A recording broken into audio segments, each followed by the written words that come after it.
जय Hind everyone, this is Sunny Sharma. आपका बहुत बहुत स्वागत है पीडब्ल्यू नर्सिंग वाला के इस प्लेटफॉर्म पे फिर से।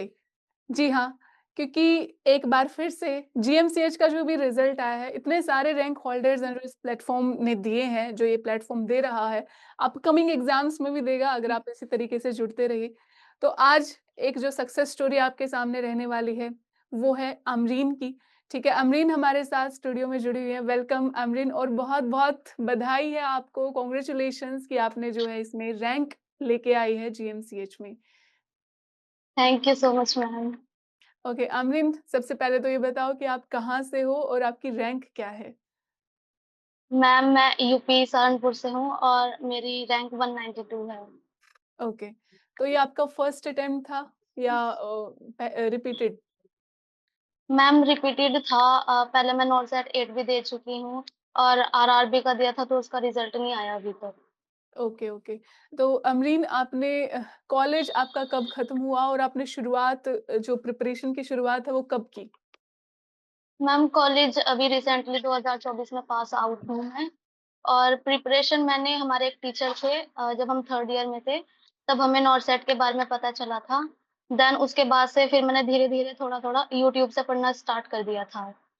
तब से मैं मतलब डेली 2-3 घंटा डेली पढ़ती थी। ओके, तो मतलब सेल्फ स्टडी आपकी 2-3 घंटा होती थी और इसके अलावा हाँ लेक्चर्स, जी। वीडियोज़ वगैरह? हाँ जी मैम, यही ओ था। ओके, थ्योरी जो है वो मैंने अपना यूट्यूब से ही मतलब कंप्लीट किया था ओके, ओके। तो स्टार्टिंग में। किसी बैच जी। में भी एनरोल थे आप? नहीं मैम। ओके, यूट्यूब से आपने कंप्लीटली जो है पढ़ाई की अपनी। हाँ जी मैम। ओके, तो ये बहुत मतलब सबसे बड़ी मोटिवेशनल बात ये है कि आप जो है सेल्फ स्टडी से भी कैसे रैंक ला सकते हैं एक पर्टिकुलर एग्जाम में। ठीक है, उसका एक एग्जांपल है अमरीन। तो अमरीन, आप जब प्रिपरेशन कर रहे थे, आपने कहा नॉर्सेट 8 जो है आप क्वालिफाई नहीं कर पाए थे, आपने अपीयर हुआ था। तो हाँ क्या-क्या जी मैम। मतलब कोई ऐसी मिस्टेक या कमी जिसकी वजह से आपको लगा कि मेरा ये एग्जाम क्वालिफाई नहीं हो पाया? मैम सबसे बड़ी मिस्टेक तो रिवीजन करना नहीं होता है। हुँ। मुझे जो लगा, एक तो नेगेटिव मार्किंग बहुत ज़्यादा और दूसरा रिवीजन। मतलब ये होता है कि हम पढ़ते जा रहे हैं और उसको अगर हम रिवाइज़ नहीं करेंगे तो फिर वो सारी चीज़ें वेस्ट होती हैं। तो रिवीजन प्रॉपर होना चाहिए, एटलीस्ट 2 टू 3 टाइम्स मतलब सिलेबस रिवाइज़ करना चाहिए। तो मैंने जो नोट सेट के बाद मेन फ़ोकस किया वो रिवीजन पे ही किया था, देन जीएमसीएच में इतना अच्छा हो पाया। हाँ, मतलब ये कुछ ऐसी चीज़ें थी जिनसे आपको लगा कि अगर मैंने कवर कर ली होती, ये मिस्टेक्स अगर ना की होती तो मैं शायद नॉरसेट 8 भी जो फर्स्ट अटेम्प्ट में क्वालीफाई कर जाती। हाँ जी मैम। तो उस वक़्त आपको ये भी लगा होगा कि गाइडेंस के अंडर अगर मैं पढ़ती, मतलब मेंटोर्स की गाइडेंस के जी, अंडर, जी। तो ये भी वो भी थोड़ा लैग था। बिल्कुल, बिल्कुल। तो अमरीन ने अपनी पिछली प्रीवियस मिस्टेक से सीख के जो है अपने नेक्स्ट अटेम्प्ट में क्वालीफाई किया, रैंक लेके आई।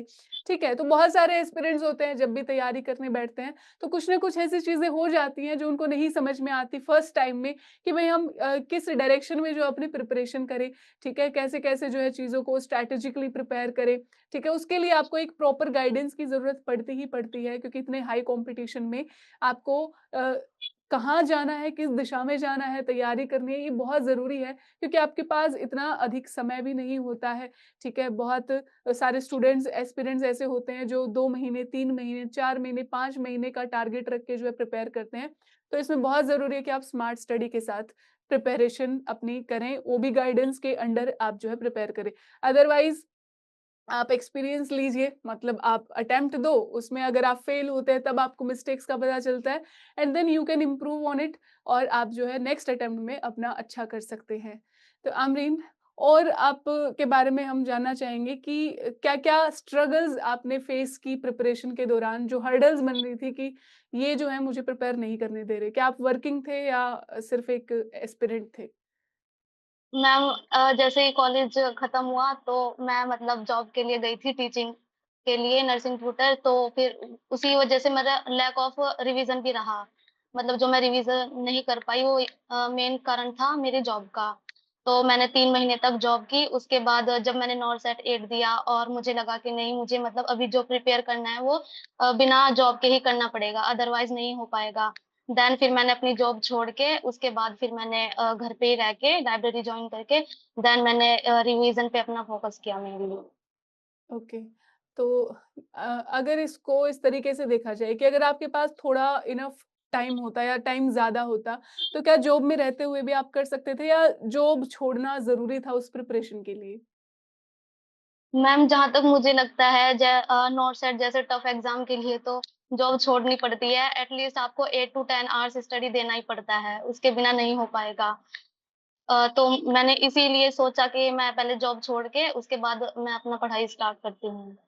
क्योंकि बहुत सारे एस्पिरेंट्स हैं यहाँ पे जो वर्किंग रहते हैं, डे शिफ्ट में, जी। नाइट शिफ्ट में और देन प्रिपेयर करते हैं गवर्नमेंट एग्ज़ाम्स के लिए और फर्स्ट सेकंड अटेम्प्ट में बहुत सारे ऐसे होते हैं जिनका नहीं हो पाता है क्लियर।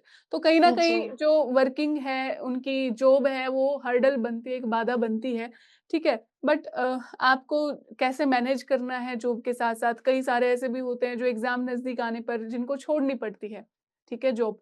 तो आपको बहुत मतलब स्ट्रैटेजिकली उसको मैनेज करके चलना पड़ता है।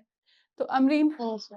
आप जब एग्ज़ाम में बैठे तो क्या चीज़ें थी जो आपने फेस करी जिससे आपको ये रियलाइज़ हुआ कि मैं अगर अपनी प्रिपरेशन में इन चीज़ों को और डाल देती तो शायद मेरी रैंक इम्प्रूव हो सकती थी या फिर और अच्छे मार्क्स मैं गेन कर सकती थी?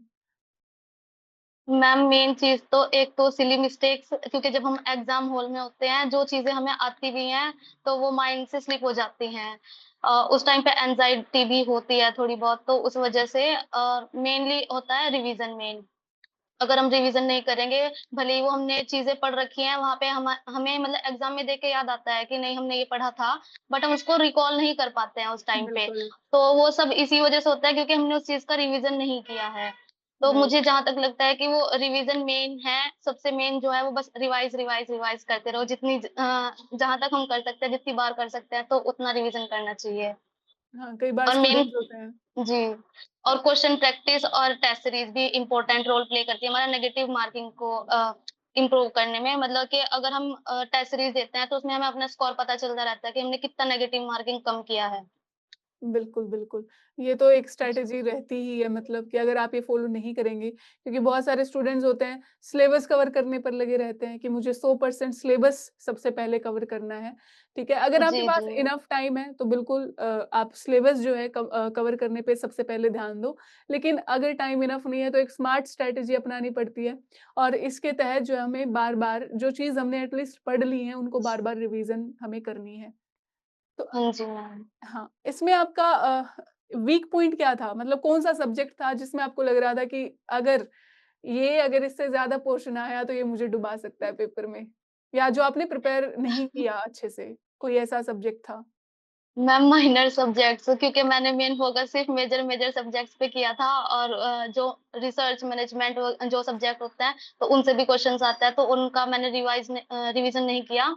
तो उस वज़ह से मुझे लगता है कि जितना फ़ोकस हम मेजर सब्जेक्ट्स को देते हैं, तो उतना ही हमें माइनर सब्जेक्ट्स को भी देना चाहिए। ओके, तो वहाँ पर वो पोर्शन आपको देखने को मिला और पेपर में फिर? जी, मैम। रिसर्च के भी क्वेश्चन्स थे, मैनेजमेंट से क्वेश्चन्स थे। ओके, प्रैक्टिकल आपका एक पोर्शन होता है पार्ट 2 का जीएमसीएच के एग्ज़ाम में, तो वो हाँ कैसे जी, आपने मैम। टैकल किया? उसके लिए भी आप प्रिपेयर्ड थे या कुछ अलग चीज़ें आपको देखने को मिली जो कभी नहीं पढ़ी या सुनी? नहीं मैम, मतलब ये मुझे पता था कि जो हमारे 30 क्वेश्चन्स आएँगे वो प्रायोरिटी वाइज़ आएँगे, तो उसके लिए फिर जो मैंने एनक्लेक्स सॉन्डर्स बुक है, उससे मैं प्रैक्टिस करती थी एमसीक्यूज़ की, तो देन मुझे प्रायोरिटी वाइज़ क्वेश्चन्स कैसे सॉल्व करते हैं, तो वो हो गया था मेरा। ओके। तो प्रिपरेशन के दौरान आप नोट्स बनाते थे या विदाउट नोट्स जो पीडीएफ आपको अवेलेबल होती थी वहीं से आप करते थे? या खुद के सेल्फ मेड नोट्स भी होते हैं? नहीं मैम, मेरे सेल्फ नोट्स हैं सारे के सारे, हर सब्जेक्ट के अलग-अलग नोट्स हैं, नाइस। माइनर्स भी और मेजर्स भी सब। ओके, तो उन्होंने काफ़ी हेल्प की होगी आपकी लास्ट टाइम हाँ रिवीजन जी में? मैम। और एक मिस्टेक नोटबुक जो होनी चाहिए मतलब जो हमारे एमसीक्यूज़ या फिर टेस्ट सीरीज़ में गलत हो रहे हैं, तो उनको बार-बार रिवाइज़ करना, मैं डेली रिवाइज़ करती हूँ ऐसे ही। हाँ, एक टेस्ट सीरीज़ को करने की एक जो रणनीति रहती है, इसमें आप जो है कैसे स्कोर इम्प्रूव कर सकते हो? उसके लिए आप की जो मिस्टेक्स हो रही हैं या नेगेटिव मार्किंग हो रही है, उसको आप जी डिटेल्ड मैम। एनालिसिस करिए, है ना? आप जब हाँ जी डिटेल्ड मैम। एनालिसिस करते हो एक पर्टिकुलर टॉपिक क्वेश्चन की, उस पूरी थ्योरी को जब पढ़ते हो, तो उससे रिलेटेड अगर अगला सवाल आपका किसी नेक्स्ट टेस्ट सीरीज़ में या पेपर में भी आता है, तो आप आसानी से उसको टैकल कर सकते हैं, राइट? हाँ जी मैम। तो स्टार्टिंग में क्या स्कोर रहता था? टेस्ट सीरीज़ लगाई आपने मॉक टेस्ट या हाँ क्वेश्चन? जी मैम। तो जीआरसी सीटेट का से पहले मैंने डेली टेस्ट दिए हैं उसके लिए। कितने दिन टेस्ट सीरीज़ लगाई आपने? मैंने 1 महीना लगातार।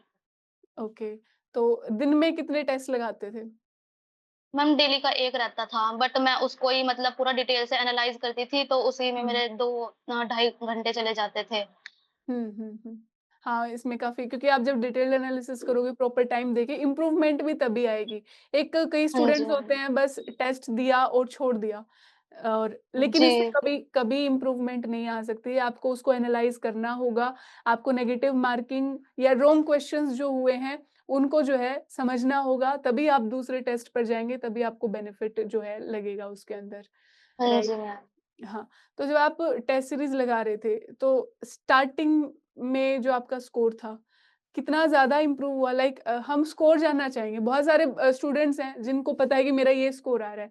अब तो आप जो है रैंक होल्डर हो गए हैं, ठीक है? आपने सक्सेस पा ली है, उस एग्ज़ाम को क्वालीफाई कर लिया है। तो स्टार्टिंग में जब जी। 1 महीने पहले भी आपने लगाया, पहला जो आपका था टेस्ट सीरीज़ का मॉक टेस्ट था, उसमें कितना स्कोर आया था? मैम 50%। 50% आया था, ठीक है? और उसमें देखो टेस्ट सीरीज़ का मतलब ये बिल्कुल भी नहीं होता है कि आप जो है स्टार्टिंग में तो आपको बिल्कुल फेस ही होगा कि हाँ, बहुत ज़्यादा, कुछ ज़्यादा ही कम आपको जो है स्कोर होगा जिससे बच्चे डिमोटिवेट होते हैं। उसमें डिमोटिवेट होने जैसी कोई बात नहीं होती है, आपको बल्कि ये सिग्नल होता है कि क्या-क्या चीज़ें पढ़नी है, इम्प्रूव करनी है। जो जब हम थ्योरी पढ़ते हैं तब पता नहीं चलता है कि हाँ, हाँ हमारा जी मैम। कितनी है। ठीक है? थ्योरी जी, जी। तो हमने बेसिक्स कवर कर लिए हैं, उसके बाद जो क्वेश्चंस जब हम प्रैक्टिस करने जाते हैं, तब हमें पता चलता है कि अप्लाई कैसे करें उस थ्योरी को। हाँ जी तो मैम।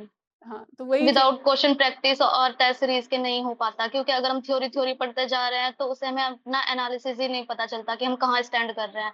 टेस्ट सीरीज़ से हमें ये फ़ायदा हो जाता है कि हमारे कॉम्पिटिटर्स कितने हैं और हम कहाँ पे स्टैंड कर रहे हैं, हमें कितनी मेहनत की ज़रूरत है और। बिल्कुल।